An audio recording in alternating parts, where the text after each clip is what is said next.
नमस्कार साथियों, मैं ओम प्रकाश खोजा आप सबका इस वीडियो में हार्दिक स्वागत और अभिनंदन करता हूं। कैसे हो आप सभी? उम्मीद करता हूं सभी एकदम बढ़िया हो, स्वस्थ हो और अच्छे से अपना अध्ययन कर रहे हैं। आपने मेरे साथ सामाजिक विज्ञान पढ़ना स्टार्ट किया है। पाठ्य पुस्तक समकालीन भारत फर्स्ट चल रही है, जो आपके भूगोल विषय से संबंधित पुस्तक है।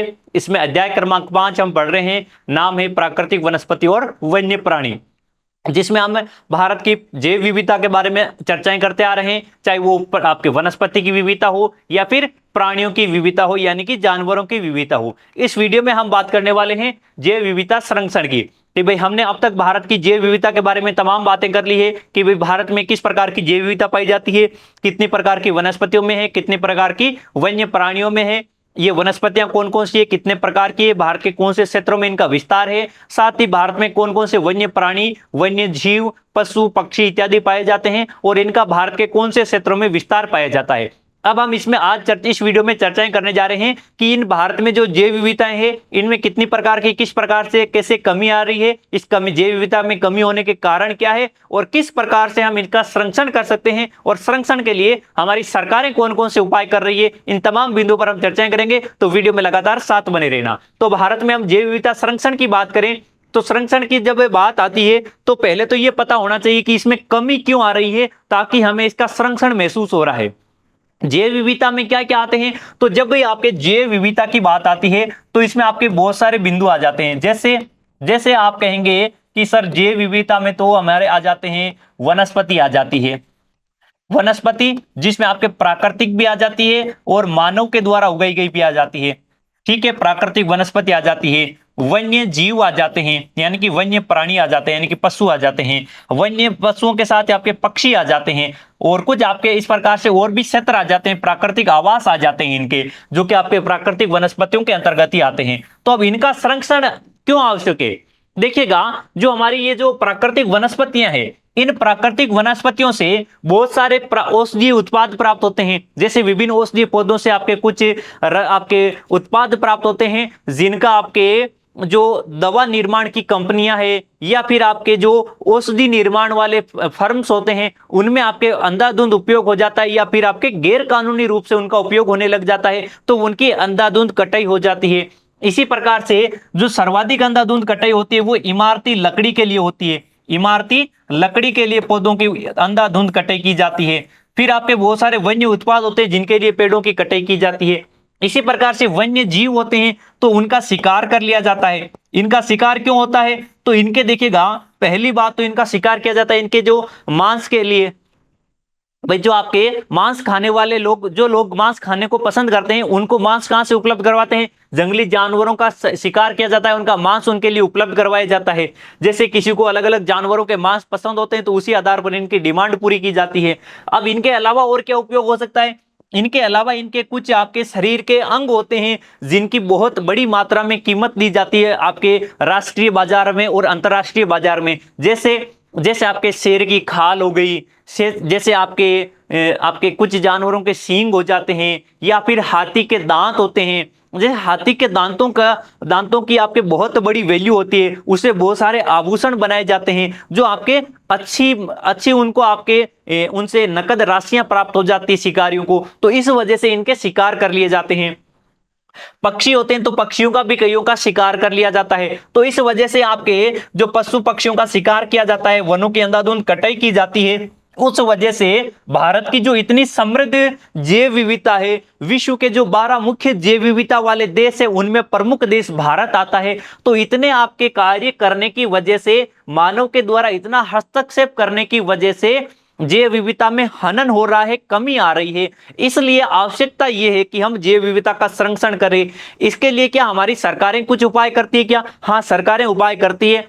सरकार ने जैसे आपके वन्य जीव जैसे आपके वन नीति लागू कर रखी है कि वनों की आप अंधाधुंध कटाई नहीं कर सकते हो, जो 1952 में आई थी वन नीति। फिर 1988 में उसे संशोधित करके उसे कुछ ज्यादा कठोर कानून बनाए गए। इसी प्रकार से 1972 में वन्य जीव संरक्षण अधिनियम आया था। 1972 में वन्य जीव संरक्षण अधिनियम आता है।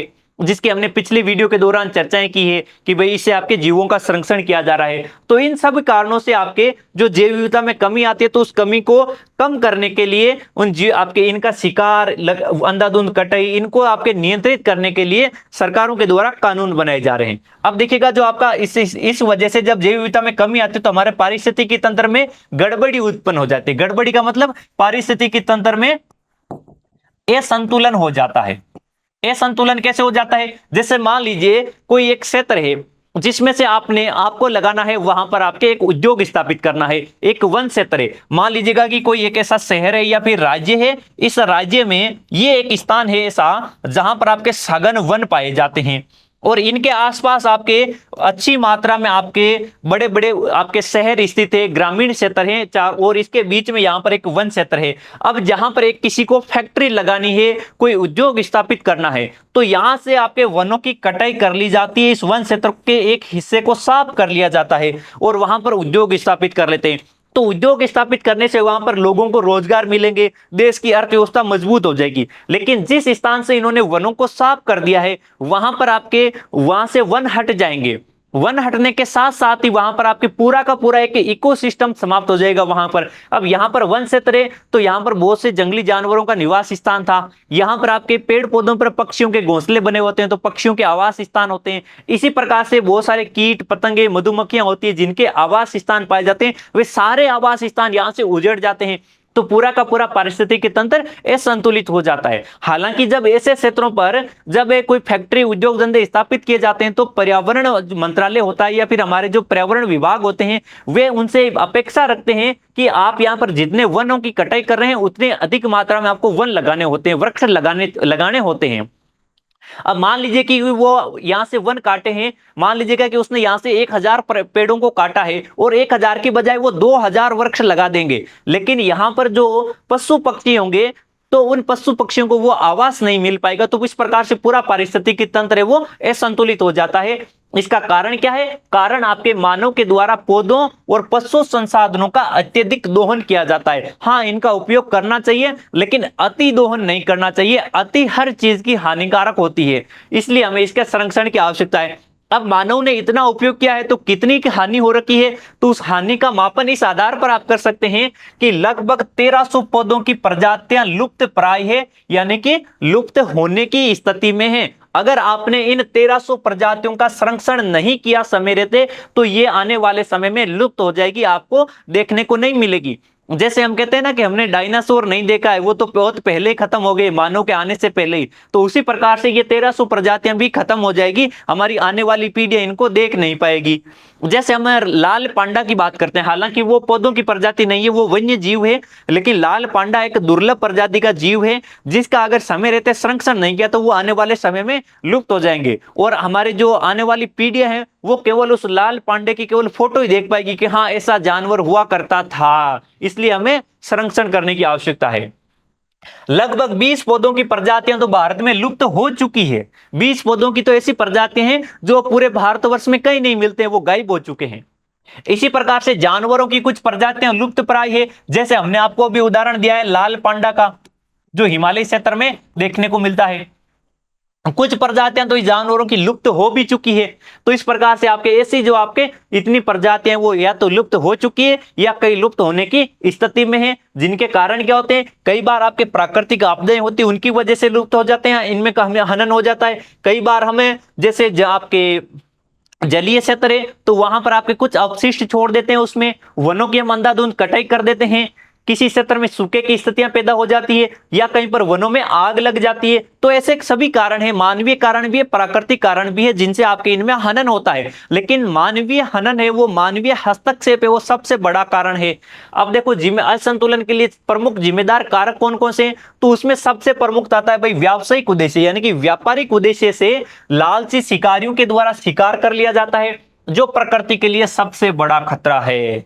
लालची शिकारी होते हैं, वो व्यापारिक उद्देश्य से मोटा पैसा बनाने के लिए इन जानवरों का शिकार कर लेते हैं। इनको राष्ट्रीय बाजार या अंतरराष्ट्रीय बाजार में उपलब्ध करवा दिया जाता है गैर कानूनी रूप से, जिससे उनको मोटा पैसा प्राप्त होता है, इस वजह से इनका शिकार करते हैं और ये प्रकृति के लिए सबसे बड़ा खतरा है। अगर किसी को पैसे का लालच इतना अधिक आ जाता है और वो कानून का उल्लंघन करने लग जाए तो उससे बड़ा प्रकृति के लिए खतरा कुछ नहीं हो सकता है। जैसे रासायनिक खाद और औद्योगिक अपशिष्ट, रासायनिक खाद और औद्योगिक अपशिष्ट के कारण प्रदूषण फैलता है।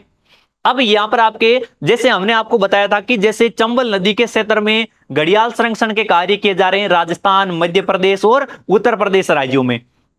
अब मान लीजिएगा कि वहां पर आपने, जैसे आपके राजस्थान में वहां पर बहुत सारे जैसे आपको जैसे रासायनिक खाद बनाने वाले कारखाने मिल जाएंगे, मध्य प्रदेश में भी मिल जाएंगे। अगर वहां पर मान लीजिएगा कि किसी कारखाने के द्वारा अपने अपशिष्ट हैं, जो आपके रासायनिक खाद बनाने का कारखाना होगा या रासायनिक दवाइयां बनाने के कारखाने होंगे, तो उनमें बहुत सारे हानिकारक रसायन काम मिलेंगे। उन रसायनों से कुछ ना कुछ तो अपशिष्ट निकलेगा जो किसी काम में नहीं आएगा। उस अपशिष्ट को कारखाने से बाहर छोड़ना है, उसका निष्पादन करना है। तो अगर उनका निष्पादन आप किसी जलीय क्षेत्र में कर देंगे, मान लीजिएगा कि आपने चंबल नदी में उनका निष्पादन कर दिया, तो चंबल नदी पूरी प्रदूषित होने लग जाएगी। जब चंबल नदी प्रदूषित होने लगेगी, जो कि घड़ियालों का आपके आवास पाया जाता है, वहां पर बहुत सारे घड़ियाल और मगरमच्छ रहते हैं, तो वो आपके प्रदूषित पानी घड़ियालों और मगरमच्छों को भी आपके नुकसान पहुंचाएगा। उनकी प्रजनन क्षमता कम हो जाएगी। उनके जो छोटे छोटे बच्चे जो जन्म लेते ही वो उनको आपके मरने की स्थिति में आ जाएंगे, वो आपके रोगग्रस्त हो जाएंगे, या फिर उनकी प्रजनन क्षमता कम होने की वजह से वो सारे के सारे जानवर है वो धीरे धीरे उनकी पीढ़ी समाप्त होने लग जाएगी। तो इस प्रकार से आपके ये औद्योगिक और रासायनिक अपशिष्टों के कारण प्रदूषण फैलता है। एसिड का जमाव हो जाता है। जब किसी क्षेत्र में एसिड का जमाव हो जाएगा तो वहां पर आपके जलीय क्षेत्र होगा तो वो जल की गुणवत्ता कम हो जाएगी। इसी प्रकार से आपके स्थलीय भागों पर एसिड का जमा होगा तो उस भूमि की उपजाऊपन कम हो जाएगा, तो उस वजह से वहां पर प्राकृतिक वनस्पतियां धीरे धीरे नष्ट होने लग जाएगी। और जब प्राकृतिक वनस्पतियां नष्ट हो जाएगी तो पूरा का पूरा पारिस्थितिकी तंत्र संतुलित हो जाएगा। विदेशी प्रजातियों का प्रवेश, हमने अध्याय की शुरुआत में आपको बताया, अगर किसी क्षेत्र में विदेशी प्रजातियों का आगमन हो जाता है तो देशज प्रजातियां हैं वो देशज प्रजातियों पर वो खतरा मंडराने लगते हैं। जैसे भारत में एक विदेशी प्रजाति आई थी अंग्रेज आए तो अंग्रेजों ने 200 साल तक यहाँ पर शासन कर लिया और भारतीय जो सभ्यता थी उस भारतीय सभ्यता पर अंग्रेजों ने अपनी सभ्यता थोप दी, अंग्रेजी शिक्षा व्यवस्था यहाँ पर थोप दी। हालांकि उसके फायदे और नुकसान वो अलग अलग बातें हैं, लेकिन जो भारतीय संस्कृति थी, सभ्यता थी, उस पर अंग्रेजों ने अपनी सभ्यता को थोपने का तो प्रयास किया। वो तो बार बार यही बता रहे थे कि भारतीय तुम लोग अशिक्षित हो, तुम बुरे हो, हम अच्छे लोग हैं। इसी प्रकार से इन जो विदेशी पौधे की प्रजाति आती है, विदेशी जानवरों की प्रजातियों का आगमन होता है किसी पारिस्थितिकी तंत्र में, तो वहां पर वो देशी प्रजातियों के लिए खतरा होता है। जैसे हमने आपको बबूल का उदाहरण देकर बताया था कि भारत में बबूल की 2 प्रजातियां पाई जाती है। किसकी 2 प्रजातियां भाई? भारत में बबूल की 2 प्रकार के बबूल पाए जाते हैं। एक तो बबूल होता है जो देशज प्रजाति का है, जो मूल रूप से भारतीय पौधा है। एक होता है विदेशी प्रजाति का, जिसे आप कहते हैं विलायती बबूल। इसे क्या कहते हैं? विलायती बबूल, यानी कि विदेश से आया हुआ बबूल। तो ये जो विलायती बबूल होता है वो प्रकृति के लिए हानिकारक होता है। प्रकृति के लिए क्या होता है? हानिकारक होता है। और जहां पर ये विलायती बबूल उग जाते हैं, अधिक संख्या में होते हैं, तो वो आसपास के क्षेत्रों में दूसरी वनस्पतियों को वृद्धि करने नहीं देते हैं। तो ये जो देशज प्रजातियां हैं उनके लिए खतरे हो जाते हैं। हम यहाँ पर वनों की अंधाधुंध कटाई करते हैं। अब अंधाधुंध कटाई करने का उद्देश्य क्या होता है? एक उद्देश्य तो देखो इमारती लकड़ी है, वनों से उत्पाद प्राप्त करना है, वो है। दूसरा उद्देश्य है कि भारत में तीव्र गति से जनसंख्या वृद्धि हो रही है।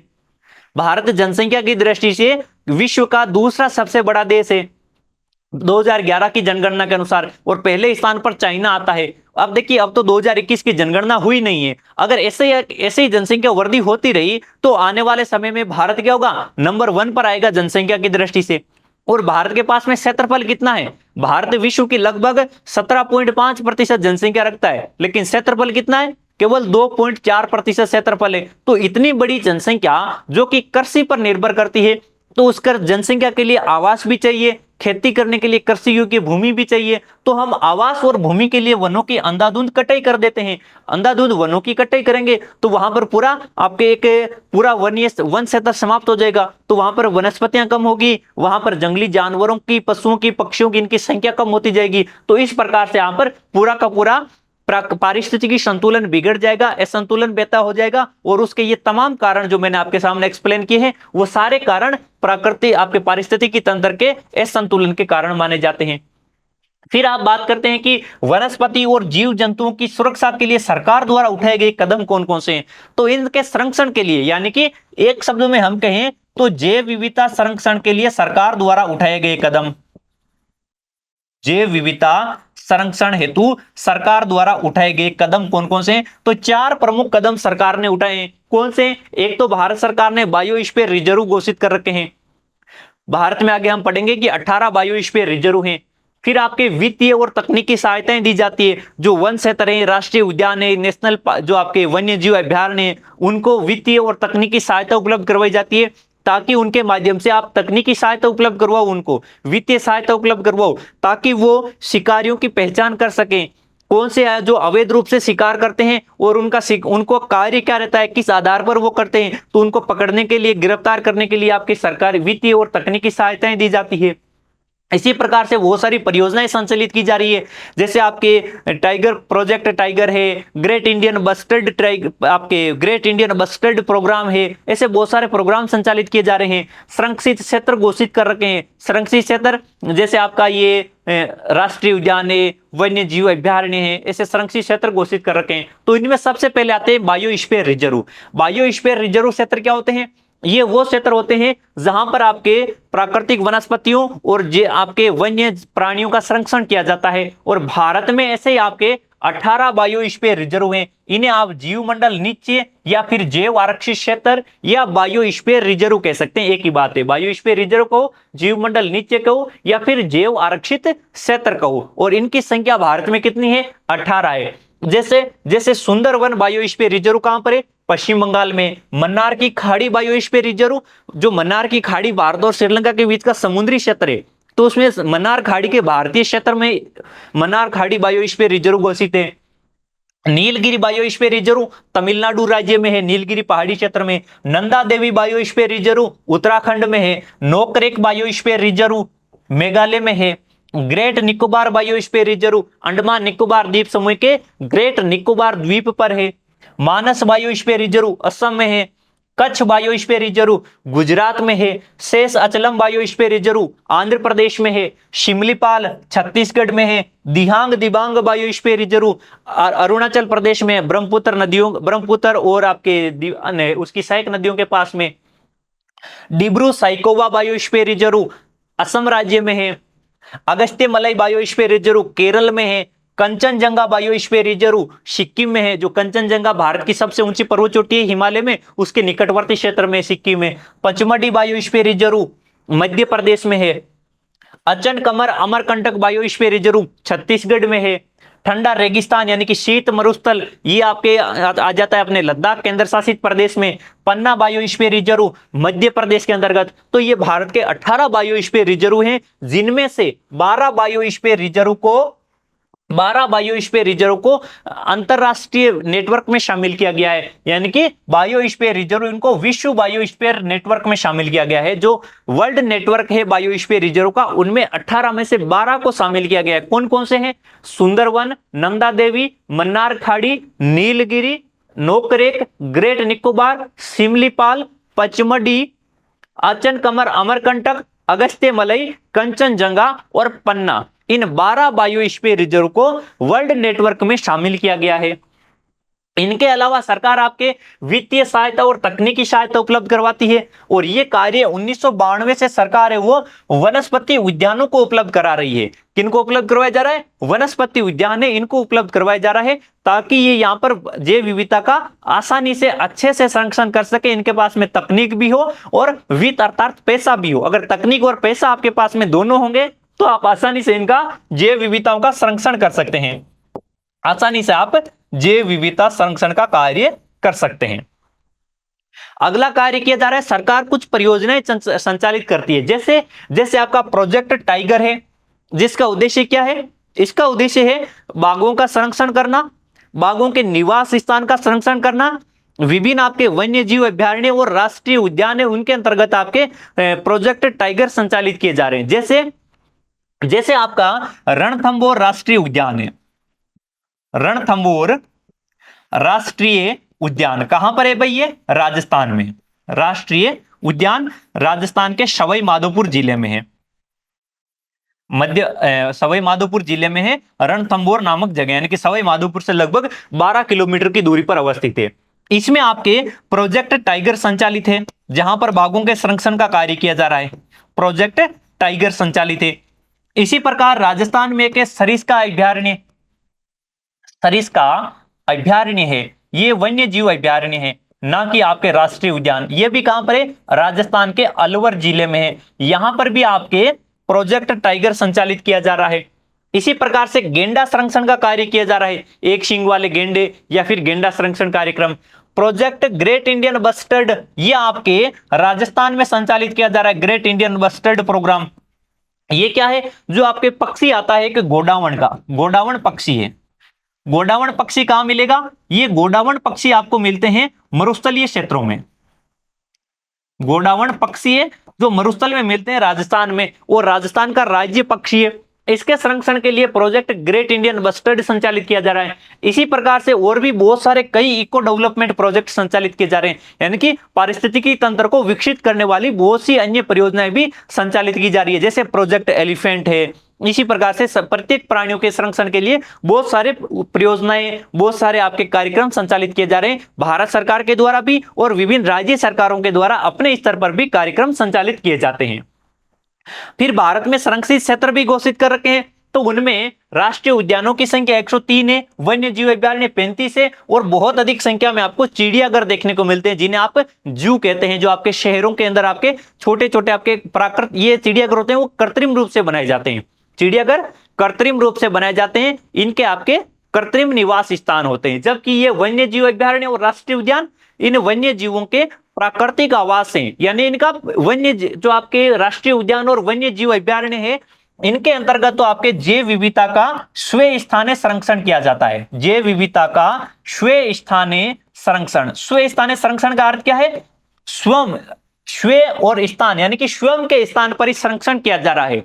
जैसे जैसे आपका रणथंभौर राष्ट्रीय उद्यान है, वो एक वन क्षेत्र है, प्राकृतिक वनस्पति का क्षेत्र है, और उस रणथंभौर राष्ट्रीय उद्यान के अंतर्गत बाघों का प्राकृतिक आवास है। अब उसको राष्ट्रीय उद्यान घोषित कर दिया है, वहां पर आपके प्रोजेक्ट टाइगर संचालित कर दिया है कि यहां पर जो बाघों का प्राकृतिक आवास है उसको संरक्षित करेंगे, तो उसका बाघ का उसी के स्थान पर संरक्षण किया जा रहा है, इसलिए वो तो स्व स्थानीय संरक्षण है। तो ये दोनों अभ्यारण्य और उद्यान तो आपके स्व स्थानीय संरक्षण में आते हैं, लेकिन चिड़ियाघर है वो पर स्थानीय संरक्षण में आते हैं। किस में आते हैं?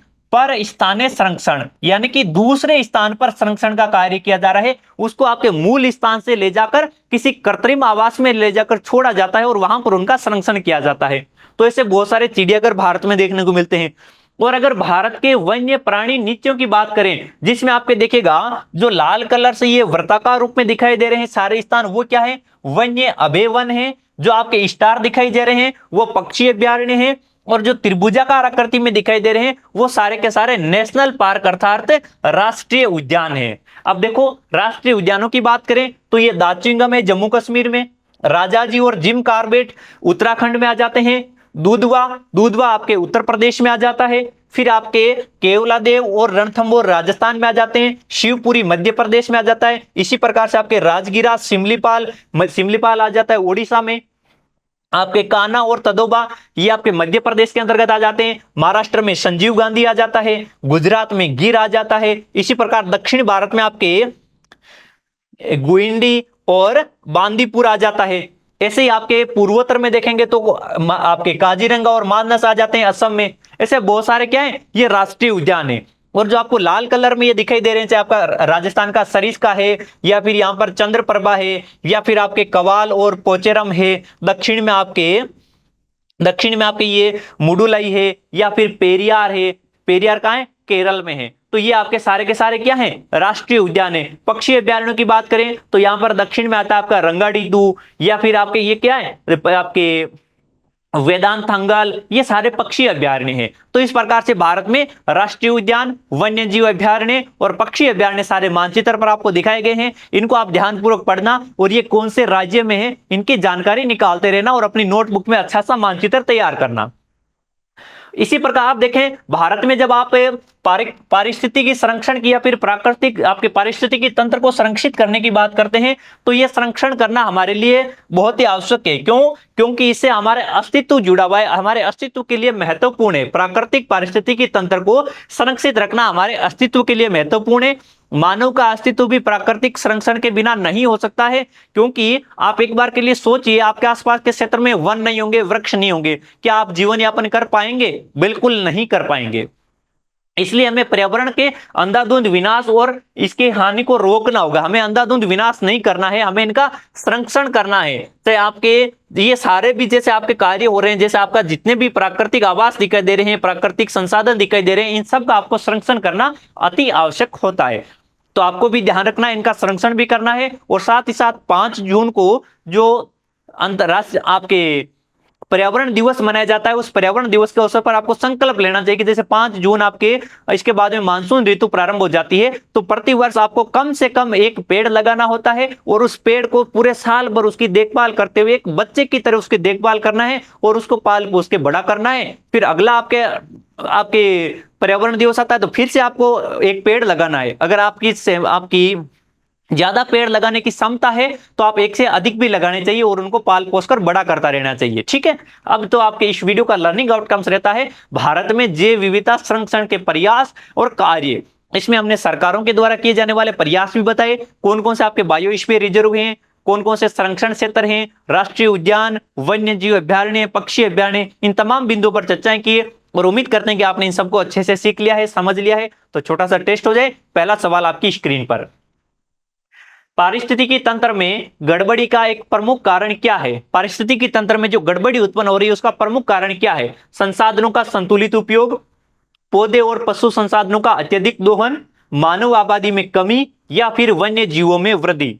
तो जो आपके पारिस्थितिकी तंत्र में गड़बड़ी उत्पन्न हो रही है अर्थात इसमें असंतुलन आ रहा है, इस असंतुलन का प्रमुख कार्य क्या है? पौधे और पशु संसाधनों का अत्यधिक जो दोहन कर रहे हैं उसकी वजह से असंतुलन उत्पन्न हो रहा है।